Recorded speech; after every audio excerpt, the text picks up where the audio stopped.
evening, respected jury members, distinguished faculties, fellow debaters, and all my dear students. The question before this house today is not about the necessity of reservation. It is about limits to reservation. Does crossing the 50% rubric strengthen equality by deepening inclusion, or does it challenge the principle of equality by altering the balance between affirmative action and merit? At what point does corrective justice creates new imbalances? My dear friends, this debate is also not about ideology, but about constitutional values, justice, equality, social harmony, but most importantly, about fairness. I urge all the participants to engage with data, dignity, and depth.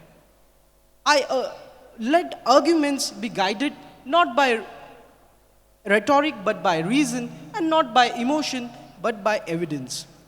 With this, may I invite everyone to listen carefully, think critically, and participate respectfully. I declare this session for debate on the motion, this House believes that reservation beyond 50% undermines equality as open. Thank you. We will start with the round one, the opening statements round. The first speaker from proposition will start. Anshuman Sarang Patil from Maharashtra, you are permitted to speak, sir. Mr. Speaker, as I stand here today to talk to you about reservation beyond 50%, I'm reminded of a quote from the Merchant of Venice. And yet, for aught I see, they are as sick that serve eat with too much as they that starve with too little. Superfluity comes sooner by white hairs, but competency lives longer. Or to put it simply, मराठीमध्ये एक म्हण आहे, जिथे अति तिथे माती. On that note, a very good evening to everyone present here. My name is Anshuman Sarang Patil. And Mr. Speaker, I stand here today not to cast aspersions on the very principle of reservation, but rather to warn against the perils of the excess of it. I sincerely believe this undermines the principle of equality. But don't take my word for it. Dr. Ambedkar himself was quoted as saying that the reserved seats must always be in a minority of the total seats available, so as to not infringe upon equality of opportunity. The Indira Sahni case clearly established a 50% cap on reservation so as to not violate Articles 14, 16, and 335 for administrative efficiency. Mr. Speaker, the 50% cap can only be breached in exceptional circumstances. But as a wise man once said, the problem with political jokes is that they often get elected. This is clearly seen from the fact that our politicians love to stir up the issue of exceeding the 50% limit while conveniently ignoring the clause about exceptional circumstances. They do this to strengthen their own vote banks and incite resentment between different castes and communities. Mr. Speaker, reservation was meant to be a booster rocket that would take us to space and detach itself. Clearly seen from the fact that in the Pune Pact between Gandhi and Ambedkar, reservation was seen as a temporary measure, and that too only for the most backward sections of society. Pandit Nehru famously said, "The greatest dream of the greatest man of our generation was to wipe every tear from every eye." And my friends, that was the spirit behind reservation till it became a tool in the hands of wily political operatives. Had Rabindranath Tagore been here today, he might have said, "I want to live in a Bharat where the mind is without fear and the head is held high, where my country has not been broken up into fragments by the narrow domestic walls of caste and creed." And Mr. Speaker, if we want to awaken to that heaven of freedom, we must protect our Samvidhan. In conclusion, I will only say this: कंधों से ऊंची छाती नहीं होती और इस देश के संविधान से बड़ी कोई जाति नहीं होती. अगर दीपक ही नहीं रहेगा तो बाती का क्या करोगे? अगर इस देश का संविधान ही नहीं रहेगा तो जाति का क्या करोगे? With that, I rest my case. धन्यवाद. जय हिंद, जय Maharashtra. Thank you so much, Anshuman. Dear debaters, there is a small announcement for all of you. Due to want of time, we'll be curtailing the round one time to 2 minutes per speaker. Please be assured of that. Thank you so much. From the opposition team, we have Adarsh Sheetal Ravi Tribhuvan from Maharashtra. You may speak now, sir. Aristotle ने कहा था, injustice arise when equals treated unequally but also when unequals treated equally. यानी अन्याय तब होता है जब समान लोगों के साथ असमान व्यवहार हो, परंतु अन्याय तभी भी होता है जब असमान लोगों को जबरन समान मान लिया जाए। जय संविधान में आदर्श त्रिभुवन इस सदन का मानना है कि 50% से अधिक आरक्षण समानता को कमजोर करता है। मैं इस प्रस्ताव के खिलाफ मात्र सत्य की पक्ष में खड़ा हूं। सबसे पहले तो सदन से पूछना चाहता हूं, जब एकलव्य का अंगूठा काटा गया था सिर्फ इसी कारण क्योंकि उसकी मेरिट एक खास कुल से पैदा नहीं हुई थी, जब महाड़ के तालाब का पानी पशुओं के लिए खुला परंतु इंसानों के वर्ग के लिए वर्जित, तब सदन की यही असमानता वाली भावना कहाँ थी? ये केवल पुराने किस्से नहीं, लेकिन इसी मानसिकता के कारण आज भी जब देश के मुख्य न्यायाधीश की ओर जूता उछाला गया, जब देश की बेटी टीना डाबी यूपीएससी टॉपर बनती है तो उसकी काबिलियत पर फख्र करने के बजाय गूगल पर उसकी जाति सर्च की जाती है। और जब रोहित वेमुला अपनी आखिर की चिट्ठी में लिखता है कि मेरा दोष है था कि मेरा जन्म एक दलित परिवार में हुआ, अगर और ये कहकर उसे जान देनी पड़े तो इस जगह पर जाकर 50% की दुआई देना उसी प्राचीनकालीन मानसिकता का मैं पाखंड मानता हूं। यदि देश में अन्याय की कोई सीमा नहीं, यदि देश में अन्याय 100% के ऊपर, तो न्याय की भी कोई सीमा नहीं होगी, न्याय भी 50% के भीतर नहीं रहेगा। हेरल्ड लास्की के अनुसार equality does not mean identity of a treatment. अगर समाज का एक वर्ग सदियों से रेस में पीछे खड़ा है तो उसे समाज की मुख्य धारा में लाने के लिए हमको विशेष प्रावधान करने ही पड़ते हैं। यह कोई खैरात नहीं है बल्कि डिस्ट्रीब्यूटिव जस्टिस है। जैसा कि जॉन रॉस ने अपने डिफरेंस प्रिंसिपल में कहा था कि न्याय वो है जो समाज के अंतिम व्यक्ति का भला कर दे। महोदय, हमें आज जातिगत जनगणना की जरूरत है क्योंकि जातिगत जनगणना समाज का वो आईना है जो हमें बताएगा किसकी कितनी हिस्सेदारी, किसकी कितनी आबादी। जब तक हमारे पास डेटा नहीं, जब तक हम समान सामाजिक आर्थिक प्रतिनिधित्व निर्माण नहीं करते, तब तक हम देश में न्याय की भी बात नहीं कर सकते और नई विकसित भारत की बात कर सकते। सबसे पहले प्रतिपक्ष अनुच्छेद 15 और 16 को समझे। 1992 के इंदिरा साहनी केस का अध्याय अब एक पुराना अध्याय हो चुका है और जब ईडब्ल्यूएस को आरक्षण दिया गया सवर्णों के पिछड़ेपन को दूर करने के लिए, तब supreme court 50% limit is not a Lakshman rekha के कर सवर्णों के पिछड़ेपन को दूर करने के लिए रिजर्वेशन की आरक्षण को बढ़ाता है। तो उन जातियों के लिए क्यों नहीं जिनके पास सदियों से न भूमि थी, न शिक्षा थी और न ही सम्मान था। हमें समझना होगा कि समानता लाने के लिए ही आरक्षण होता है। इसलिए डॉक्टर बाबा साहेब अम्बेडकर कहते हैं कि समानता का अर्थ यह नहीं कि सभी के साथ एक जैसा व्यवहार किया जाए, बल्कि समानता का अर्थ यह है कि असमान परिस्थितियों में जी रहे लोगों को ज्यादा से ज्यादा करके समान अवसर दिए जाए। आज जो कोई भी आदमी इस 50% के विरुद्ध खड़ा है, जो कोई भी देश में जातिगत जनगणना की घोषणा कर रहा है, वो कोई समानता को कमजोर नहीं कर रहा बल्कि उस बाप, जात और पैसे के व्यवस्था के विरुद्ध लड़ रहा है जिसने मेरिट को एक विशिष्ट जाति की जागीर बना के रखा है। जय संविधान, जय भारत।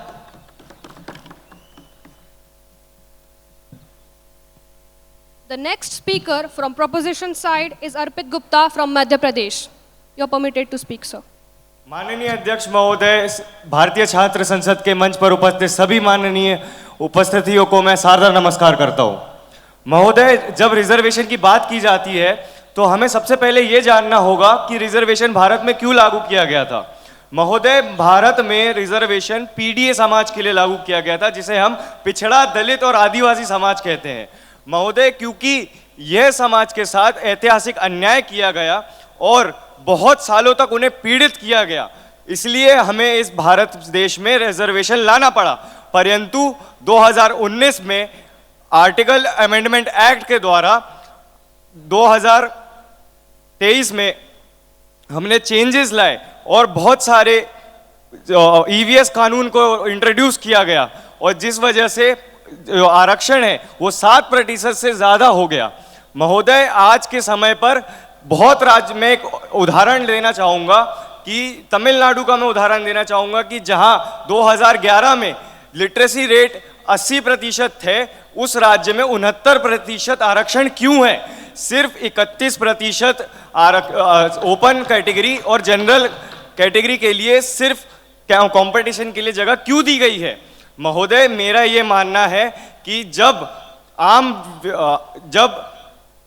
2000 महोदय, जब भी अमेंडमेंट्स लाए जाते हैं तो ये सोच के लाए जाते हैं कि सबका ये जो न्याय है वो सबके लिए साधारण रहे और सबके लिए सामान्य रहे। इसी के साथ मैं अपनी वाणी को देना चाहूँ। जय हिंद, जय Bharat. From the opposition team, we have Ankit Kumar from Uttar Pradesh. You may speak now, sir. सभापति महोदय, किसी ने कहा था कि उदास चिड़िया चमन के लिए तरसती है, गरीबी उसके वतन के लिए तरसती है। अरे किसी की कार में कुत्ते पर भी रेशमी चादर तो किसी की लाश कफन के लिए भी तरसती है। और आज इस भारत समाज में यही विरोधाभास है। एक तरफ हमें विशेषाधिकारों का साम्राज्यवाद देखने को मिलता है, तो दूसरी तरफ सदियों से आ रहे वो वंचित वर्ग जो राजनीतिक, सामाजिक, आर्थिक रूप से आज भी पिछड़े हैं। और आज जब सवाल खड़ा किया जाता है कि आरक्षण के ऊपर 50% की सीमा को सीमित कर देना चाहिए या उसको लांग देना चाहिए, तो असल में समानता के ऊपर एक प्रश्न चिन्ह खड़ा कर दिया जाता है। और सभापति महोदय, जब इस प्रश्न का उत्तर ढूंढने के लिए मैं संविधान सभा की उन बहसों में जाता हूं, तो चाहे डॉक्टर बी आर अंबेडकर की बात करूं, चाहे BN राव के उस ड्राफ्ट के आर्टिकल 10 की बात करूं, या मैं बात करता हूं S नगप्पा की बात करूं, या मैं बात करता हूं P कक्कन की, हर एक उस संविधान निर्माता ने उस समानता की अवधारणा को यह माना था कि वो समानता केवल औपचारिक स्तर पर नहीं होगी। हम फॉर्मल इक्वालिटी की बात नहीं करेंगे, हम बात करेंगे सब्सटेंसिव इक्वालिटी की। हम बात करेंगे कि वास्तविक रूप से असल में वर्तमान में क्या परिस्थितियां हैं, उसके हिसाब से इस समाज में समानता दी जाएगी। इसीलिए मैं आरक्षण के 50% से अधिक बढ़ाए जाने के पक्ष में हूं। और लेकिन सभापति महोदय, जब विपक्ष के प्रतिभागियों को एक डर सताता है कि अगर 50% से अधिक आरक्षण बढ़ा दिया गया तो इस समाज में खतरा आ जाएगा, इस संविधान के ऊपर खतरा आ जाएगा, तो एक बार वसीम बरेलवी ने कहा था कि आंखों को मूंद लेने से खतरा ना जाएगा, वो भी देखना होगा जो देखा ना जाएगा। वो क्या देखने की बात कर रहे थे? वो बात कर रहे थे समाज की वास्तविकता को व्यापकता से देखने की। आप समझिए कि भारत के हर एक प्रदेश में, हर भौगोलिक क्षेत्र में अलग अलग जनसंख्यांकी है, अलग अलग प्रकार की डेमोग्राफी है, और जैसी जनसंख्यांकी होगी उस हिसाब से आरक्षण होगा। मैं उदाहरणों के साथ समझाता हूं। अगर मैं उत्तरी पूर्वी राज्यों की बात करता हूं, तो वहां पर आज 80% आरक्षण नागालैंड, अरुणाचल प्रदेश, मिजोरम और मेघालय में है। क्या वहां समानता कमजोर आई? बिल्कुल नहीं, क्योंकि आरक्षण जनसंख्यांकी के ऊपर निर्भर करता है। आरक्षण कितना होगा ये निर्भर करता है, जो बात इंदिरा साहनी में 1992 में कही गई थी कि विशिष्ट परिस्थितियां जैसी होंगी वैसा ही आरक्षण होगा। और यही बात जो S नगप्पा ने 27 अगस्त 1942 को कही थी, उसी के साथ अपने वक्तव्य को यहीं विराम दूंगा कि I want my due share, although I am innocent, ignorant and dumb, but I still want you to recognize my claim. धन्यवाद। इसी के साथ मैं इस विधेयक का विरोध करता हूं। धन्यवाद। The next speaker from proposition side is Aishwarya Puri from Maharashtra. You may speak now, ma'am. सदियों के अन्याय की राख से उठी थी एक शपथ, उसका नाम था संविधान। उसने वचन दिया था न्याय का, समानता का। आज वही शपथ हमसे प्रतिप्रश्न पूछ रही है, कैसे सीमित कर लिया आपने समानता के व्यापक अर्थ को केवल असीमित आरक्षण में। Greetings ladies and gentlemen, I Aishwarya Puri stand here to strongly support the motion reservation beyond 50% undermines the constitution. I stand here to speak why our constitution, that is a document of people's faith and aspirations, has been reduced to reckless tool in the hand of politicians. Let me be clear, I am not against reservation, but I am certainly against its expansion beyond constitutional limits just to serve petty political purposes. My heart pains to say that we live in a country where people are not casting their votes, they are voting their castes. Until the time political interests are served by caste-based identities, this vicious cycle is very, very difficult to break.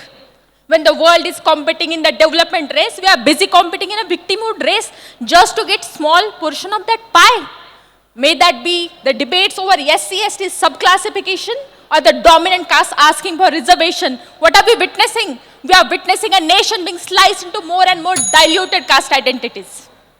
In the historic judgment of Indira Sahni versus Union of India, the Honorable Apex Court of this country has clarified that the reservation at any point cannot exceed 50% if we truly want to protect the meaning of equality as enshrined in the Articles 14, 15 and 16 of our Constitution. My dear friends, the Supreme Court has further reiterated in N. Nagaraj case of 2006 that equality is a part of basic structure of our Constitution. If we truly want to protect the meaning of equality as enshrined under our Constitution, the reservation must not pass this Lakshman Rekha of 50%. Coming towards the end of my argument, what is the solution? The solution, we need to look for the solutions beyond reservation. Let us create employment opportunities. Let us create opportunities for enlarging the pie rather than shrinking it and asking for a quota. Rather than promising a quota in this Sabha, let us enlarge the opportunities, let us enlarge that pie. Or आप सभी के साक्षी से मैं आशा करती हूं, friends, we are not a generation who want fractured India, we want undivided united India. और मैं आशा करती हूं कि एक दिन इस भारत में ऐसा आएगा जब इस देश का बच्चा आकर अपने माँ बाप से पूछेगा जाति क्या होती है, उसको पता तक नहीं होगा कि जाति क्या होती है, और हम मुस्कुरा कर जवाब देंगे हम वो जनरेशन है जिसने ये कहानी खत्म कर दी। जय हिंद, जय संविधान। Third speaker from the opposition team we have is Prajakta Jadhav from Maharashtra. You may speak now, ma'am. नमस्कार, मैं प्राजक्ता संगीता महादेव जाधव 15वीं भारतीय छात्र संसद के सदन के समक्ष एक अत्यंत गंभीर विषय पर विपक्ष में अपनी बात रखने जा रही हूँ। विषय है 50% से अधिक आरक्षण समानता को कमजोर करता है। मैं इस धारणा का पुरजोर विरोध करती हूँ। समानता का अर्थ बराबरी नहीं है बल्कि न्याय है। डॉक्टर अंबेडकर स्पष्ट कहते हैं कि बिना न्याय के समानता एक खोखला शब्द है। प्रशासन और सत्ता में समाज के हर वर्ग की भागीदारी उनके आबादी के अनुपात रेशो में होनी चाहिए। यदि किसी राज्य में पिछड़ों और वंचितों की संख्या 70% है तो उन्हें केवल 50% के दायरे में बांधना उनके मौलिक अधिकारों का हनन है। तमिलनाडु का सफल मॉडल इसका प्रमाण है, जहां 69% आरक्षण दशकों से न्याय सुनिश्चित कर रहा है। विपक्षी बात करते हैं कि 50% की रेखा या लक्ष्मण रेखा है, तो मैं इन्हें बता दूं कि सुप्रीम कोर्ट ने 103वें संविधान संशोधन ईडब्ल्यूएस आरक्षण को सही ठहरा कर यह साबित कर दिया कि यह कोई पत्थर की लकीर नहीं है। अगर आर्थिक आधार पर यह आरक्षण बढ़ाने पर 59.50% तक यह सीमा बढ़ाई जा सकती है, तो सामाजिक और शैक्षणिक आरक्षण पर इसे बढ़ाने पर आपत्ति क्यों? विपक्ष योग्यता की बात करते हैं, लेकिन मैं पूछना चाहती हूँ ये योग्यता आखिर आती कहाँ से है? ये योग्यता उन गलियारों से आती है जहाँ सदियों से किताबें पढ़ी जा रही है, या योग्यता वहाँ से आती है जिनकी पहली पीढ़ी आज अपने हाथों में पेन पकड़ना सीख रही है? आप सोच ले कि आप किस छात्र की तुलना किस छात्र से कर रहे हैं। विपक्ष बार बार 1992 के इंदिरा साहनी के केस की बात कर रहे हैं।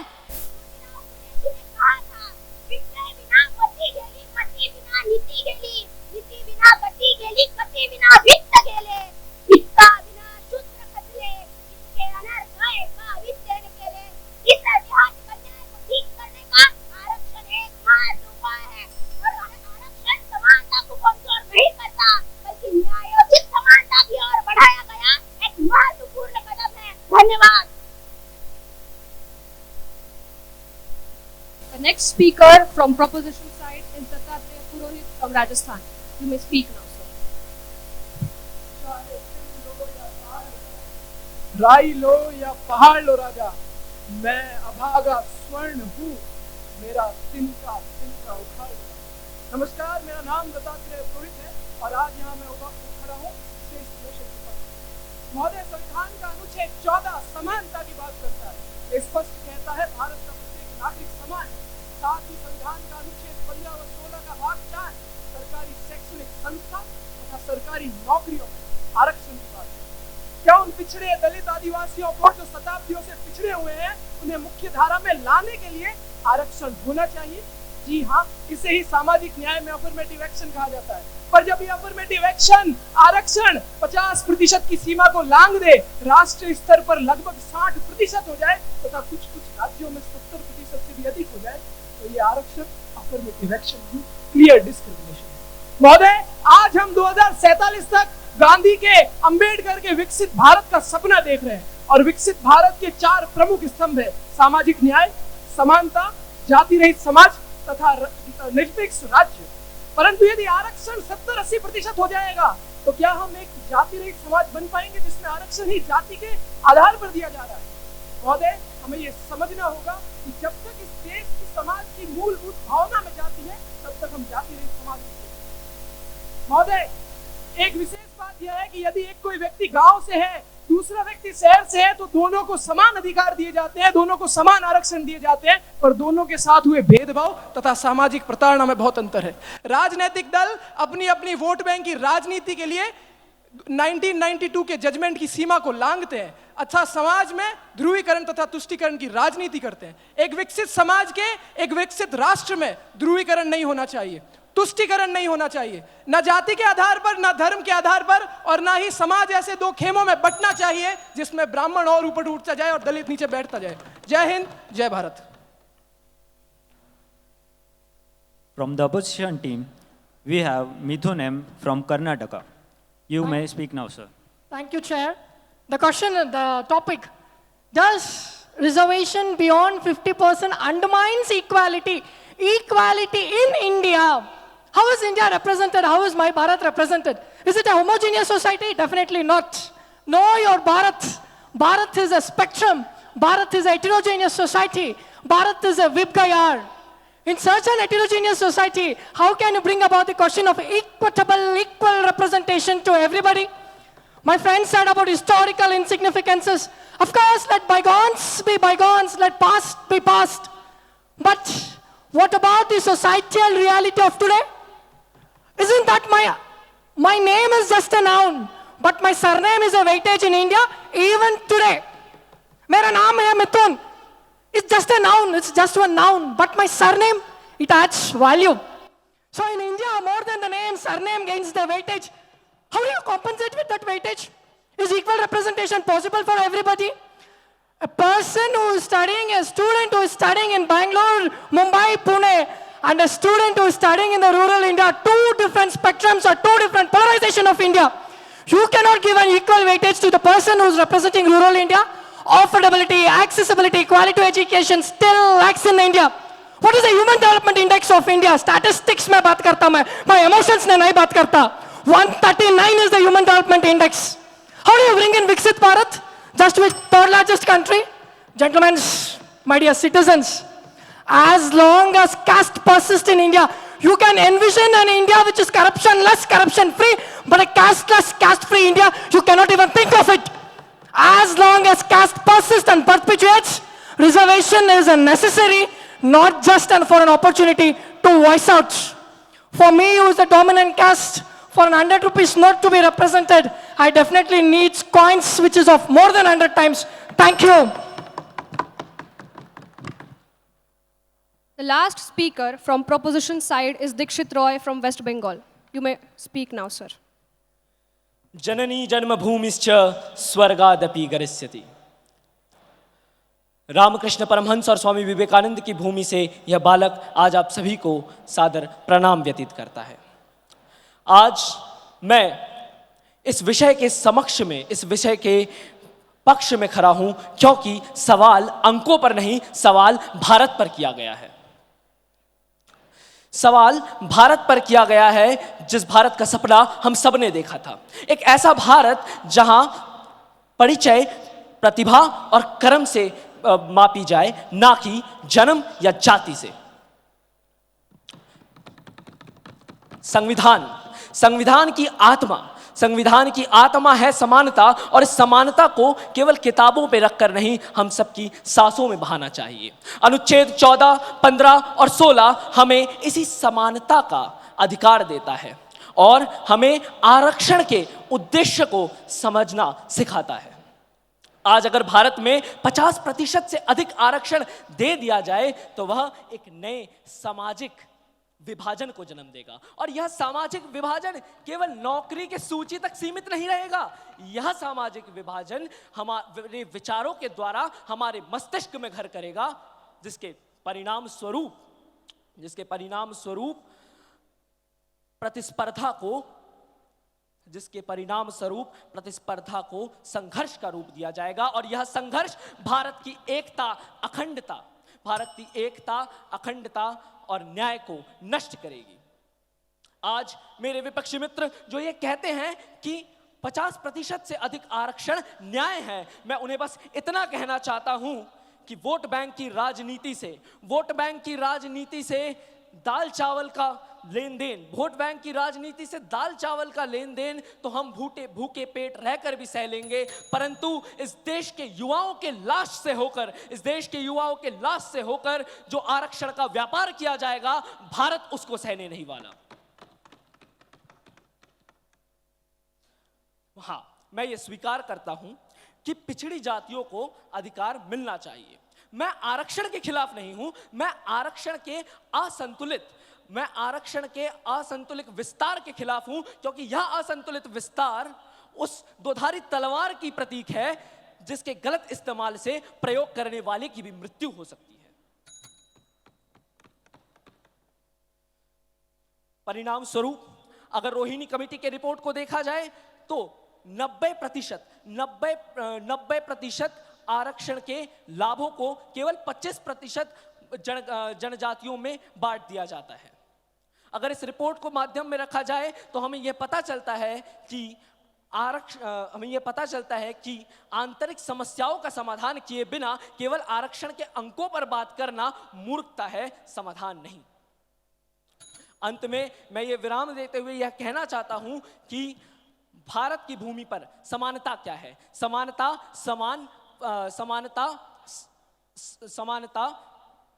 अवसर प्रदान करना है, समानता समान परिणाम प्रदान करना नहीं। इसीलिए मैं भारत की सरकार से यह अनुरोध करता हूं कि हमें आरक्षण चाहिए, परंतु संतुलित आरक्षण। हमें आरक्षण चाहिए परंतु जन्म के आधार पर नहीं। हमें आरक्षण चाहिए तो केवल हमें आरक्षण चाहिए तो जन्म के अनुसार नहीं, हमें आरक्षण चाहिए हमारे लाभों के अनुसार, हमें जितना प्रयोजन है उसके अनुसार हमें आरक्षण चाहिए। Thank you Dikshit. तो अंत में मैं अपने आप को विराम देते हुए ये कहना चाहता हूं कि मैं अनुरोध करता हूं भारत की सरकारों से युवाओं को मत काटो, प्रतिभाओं को मत काटो आरक्षण की तलवारों से, प्रतिभाओं को मत काटो आरक्षण की तलवारों से। जय हिंद, जय भारत। धन्यवाद। Next speaker from the opposition side we have is Anushka Gawande from Maharashtra. You may speak now, ma'am. संत तुकडोजी महाराज ने कहा है, हम भिन्न हो इस देह से पर तत्व से सब एक हो ज्ञान सब में एक ही जिससे मनुज निशंक हो। I respectfully greet honorable chair, esteemed educators, audiences and worthy opponents. The motion before us today is reservations beyond 50% undermine equality, and this house believes it does not.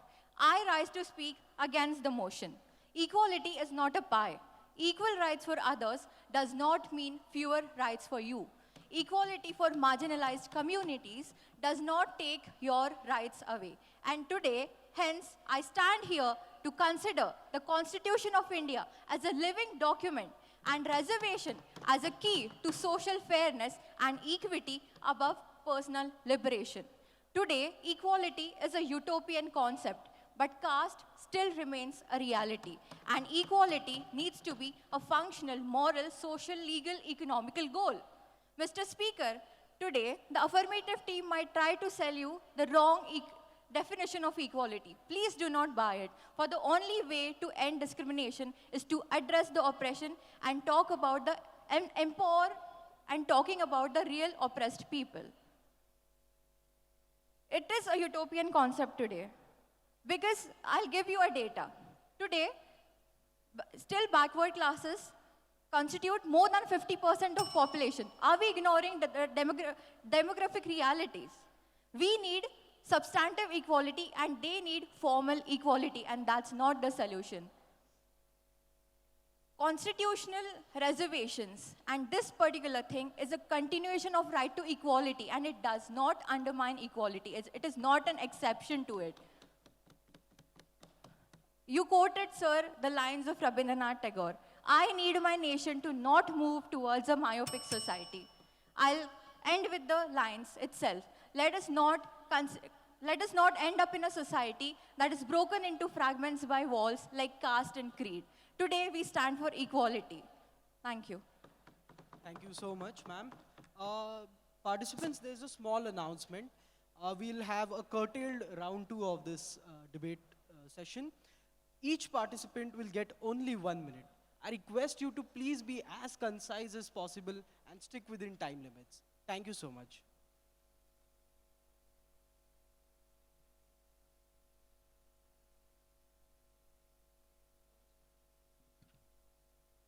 Reminder for audience. We will be collecting the questions from audience for round 3. If you have any questions for speakers on stage, please head to the podium on the left side of stage. We now move to round 2, the rebuttal round.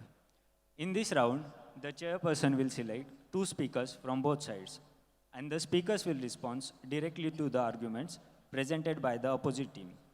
Each speaker will have 1 minute strictly for the rebuttal, and the speakers selected from proposition are Anshuman Sarang Patil and Dattatreya Purohit.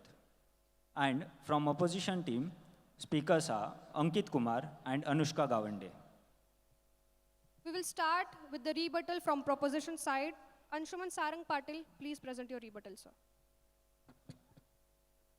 Mr. Speaker, the opposition has been very careful today to not make the same mistake twice. They make it 4 or 5 times just to be sure.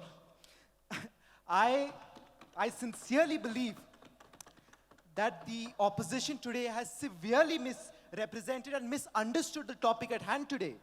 And I have the right to be silent, but not the ability. So let me make it very clear. Mr. Speaker, we don't stand here today to debate if reservation is good or bad, but rather to debate if the excess of reservation beyond 50% undermines equality.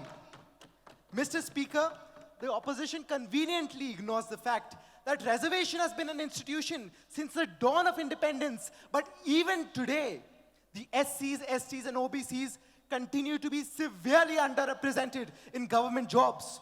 So I pose the question, is the answer just more reservation?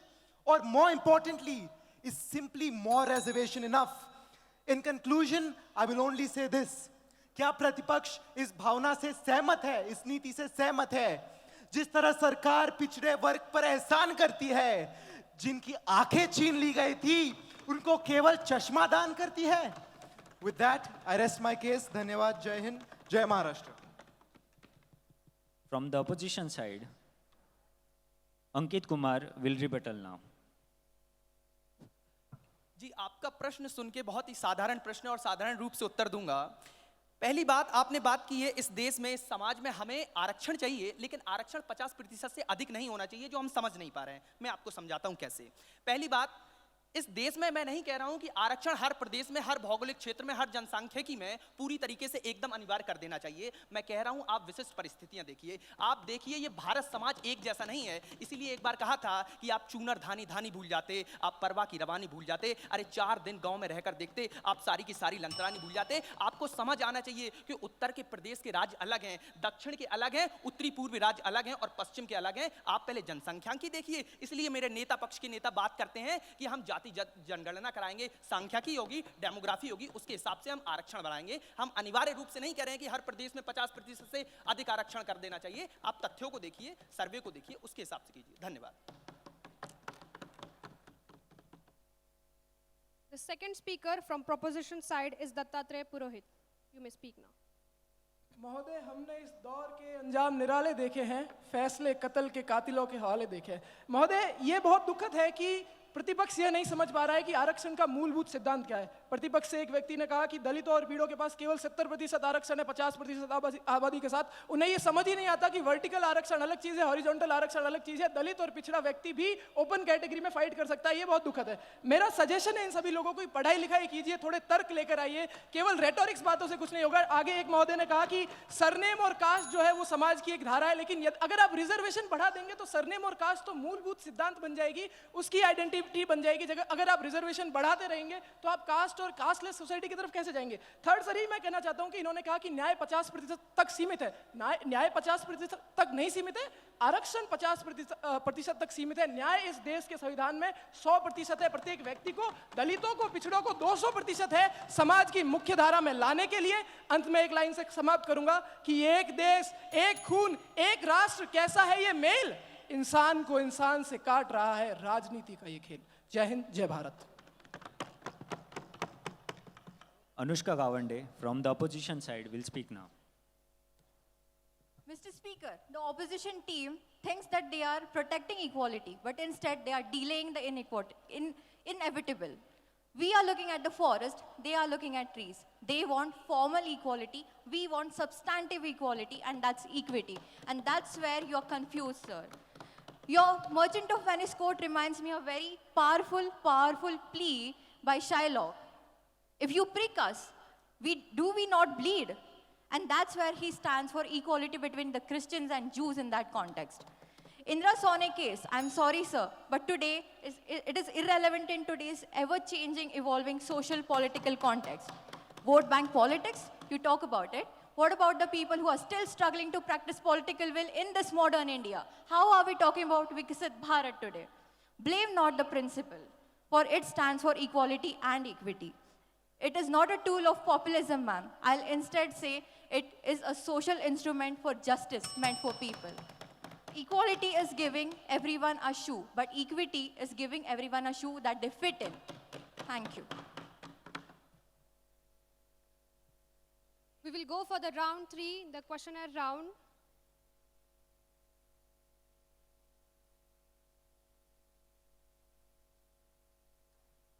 From the proposition, Arpit Gupta, you may answer the first question. Good evening, everybody. I'm Tejal from Pune. My question is, beyond the 50% debate, what structural reforms can ensure that both the phenomenons of social justice and meritocracy are strengthened as complementary factors rather than being seen as competing values? महोदय, आपने जब ये सवाल किया मुझसे तो मैं आपको ये बताना चाहूँगा कि रिजर्वेशन भारत में जो सरकारी नौकरियां हैं उसमें सिर्फ 3 से 4% ही है। बाकी 90% प्राइवेट सेक्टर और आम अनऑर्गेनाइज सेक्टर में ही लोग काम करते हैं। तो हमें एजुकेशन रिफॉर्म्स, बेटर डेवलपमेंट और एम्प्लॉयमेंट जनरेशन पे बात करनी चाहिए ताकि हमें रिजर्वेशन पे डिपेंडेंट ना रहना पड़े। धन्यवाद। Let's take next question. Good evening, everyone. I'm Shravani Bhatnagar from Delhi, and my question is, given the persistent socio-economic inequalities and under-representation of many communities, should the 50% cap on reservations be reconsidered for advanced substantive social justice? Do you believe that strictly adhering to this ceiling limits the Constitution's transformative vision of equality? This question will be answered by Adarsh Shital Ravi Tribhuvan.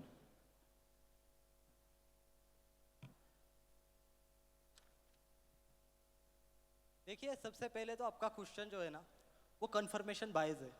इसको psychology में कहते हैं कि जो हमारा समाज मानता है और जो मतलब हमारे घर वाले भी बताते हैं वही वो शायद रियलिटी हो, तथ्य हो या फिर कुछ और हो, वो हम मान लेते हैं कि यही सत्यता है और इसी के ऊपर हम समाज में जीना चालू करते हैं। आज का जो विषय है, जब मतलब हम जब ट्रेन होते हैं तो हमको ट्रेन किया जाता है कि अपनी नाकामी की जिम्मेदारी दूसरों पर डाल दे, जिसको हम आरक्षण कहते हैं। जैसे कि और सबसे पहले ही बात तो ये क्लियर करना चाहता हूँ कि ये जो रिजर्वेशन है ना, ये 50% के ऊपर जाकर कोई असमान तो कमजोर थोड़ी ना करेगा, बल्कि हजारों साल से जो असमानता चलती आ रही थी, जो 100% रिजर्वेशन चलता आ रहा था, उसको खत्म करिए, समानता वाला रिजर्वेशन उसके आगे चलेगा। The next question will be answered by Aishwarya Puri. Good evening, everyone. My name is Karan Devasi. I am from Rajasthan. My question is, why does the House didn't think that the reservation is the opportunity for the people who keep backward from the social development in past? Very tricky question. My dear friend, Dr. B.R. Ambedkar said that the political democracy cannot survive unless lies at the base of it social democracy. So your question is that equality, see, for providing equality to the lower communities who were oppressed for years, there was a provision of preservation. But even the political reservation was introduced with a sunset clause of 10 years, which we see getting extended. So if we truly want to achieve this objective of equality, we need to ensure that we should enlarge that pie, we should create more opportunities rather than just increasing the quota. that would help in truly achieving the goal of equality and equal and just society.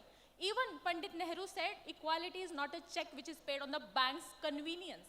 And there is a concept of substantive equality and distributive justice which can be ensured by creating more opportunities. And there would be a day when this reservation would not be required. That would be the success of this reservation itself. Thank you. Thank you. Prajakta Jadhav will answer the next question. नमस्कार मेरे प्यारे भारतीयों, मैं ऋषिकेश दलवी महाजी शिंदे की धरती श्रीगोंदा महाराष्ट्र से। मेरा question है, आज हमारे देश में सबको मालूम है कि बैकवर्ड क्लास 50% से ज़्यादा है according to the Mandal Commission, and we are believing in equality. Then why we are not extending the limit of reservation and always use this as a political tool for the elections? Hello my dear friend, political tool ये management का काम है, न कि आरक्षण का। संविधान ने अनुच्छेद 16 खंड 4 में ये बता दिया है कि राज्य को एडिक्वेट रिप्रेजेंटेशन, पर्याप्त प्रतिनिधित्व दिया जाएगा, न कि आरक्षण को सीमित करने का। अब ये पॉलिटिकल आइडियोलॉजीज उन पार्टीज की होगी, न कि ये संविधान और आरक्षण का काम है उन्हें सीमित करना या उन्हें बताना कि क्या करना चाहिए।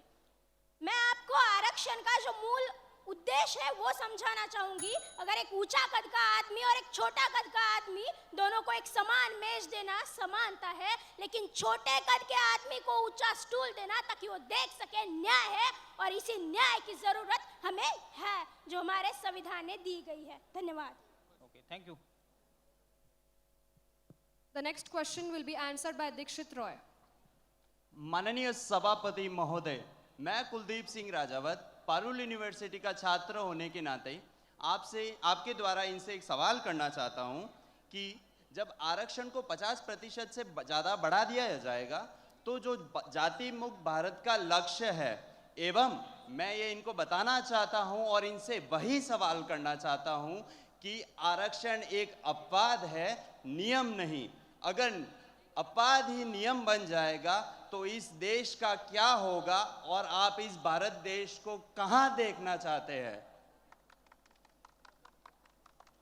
सर्वप्रथम मैं आपके प्रश्न का जवाब देने से पहले मैं यह बताना चाहता हूं कि मैं आरक्षण के 50% के कैप को बढ़ाने के पक्ष में नहीं था। मैं चाहता हूं, मेरा बेंच यहाँ पर यही बोलने आया है कि 50% की जो कैप्स है इसे हटाना नहीं चाहिए। इंदिरा स्वामी के जो जजमेंट है उसी पर हमें स्टिक रहना चाहिए। परंतु फिर भी मैं आपके सवाल के जवाब देते हुए ये कहना चाहता हूँ कि अवश्य ही 50% एक कैप है, परंतु हमें यह भी समझना चाहिए कि अगर भारत की जनगणना की जाए, अगर जनजातियों की जनगणना की जाए तो भारत में कितने प्रतिशत लोग शेड्यूल कास्ट, शेड्यूल ट्राइब्स और ओबीसी के क्षेत्र में आते हैं। अगर ये जनगणना की जाए तो 50% से ऊपर का आ जाएगा, और अगर 50% से ऊपर के लोग आए और उन्हें हम सिर्फ 50% की सीमाओं पे बांध के रखें तो क्या वह जस्टिस का उल्लंघन नहीं होगा? वह जस्टिस का क्लियर उल्लंघन ही होगा। धन्यवाद। मैं समझता हूं आपके सवाल से। Mithun M from the opposition side will answer the next question.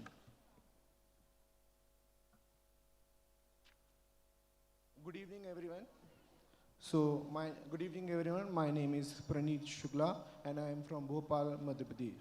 So my question is for proposition. Caste also produce social capital, which help those who are already in the higher position in social order. Their social capitals helps the privileged section. Why no one talk about this? Okay, thank you. The social capital, see what happens in India is that we are not worried about reservation, but we are worried the way reservation is represented. I am not bothered that say in a population of 100 people, if 20 people is from SC, I am not bothered about that. I am bothered about the way the marginalized or the other person enters the classroom. See, the yardstick which is measured in India for reservation has to be changed. We need to have a pragmatic approach, and that is why today caste census has been into the curriculum. Though all these years, the cattle census was just in the name of population, now we have a caste census. So as India is evolving, as India is changing, The social capital also, we measure poverty, income, and my salary in a different yardsticks. So once the yardstick changes, the policy also changes. Thank you.